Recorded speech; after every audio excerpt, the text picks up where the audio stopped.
সারা bag নিয়ে পারি না, কত বেলা গেল, সবটা কামের মধ্যে পাস করে থাকবো। কত মাল আছে, মাল গিলা হাজার লাগে, কোন একটা কাজ না ঠিক করে করা হারে, এখনো কোনো খবর নাই। খাওয়া আজকে তো বেশি হয়ে গেছে, রাতের কোনায় কোনায় আমরা গেছি। ওস্তাদ কি জানি কি করা লাগবো কল? দেখলা আইসা, এই এত দেরি করলি কিয়া? আনুষ কি খাইছা, এত বন্ধু বাড়াইছে?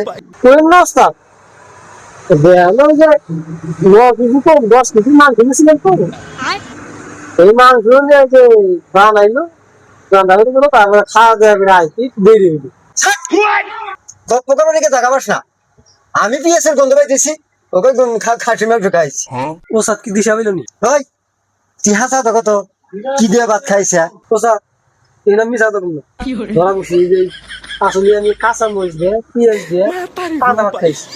আচ্ছা ওস্তাদ আপনি দিশা হইলেন কি ভাবি রে? তুই যে ডেক দিছা, ওই ডেকের হাতে আমি পেঁয়াজের গন্ধ পাইছি। ওই আজেরা গল্প বাদ দে, নিয়ে যাই কাম করি।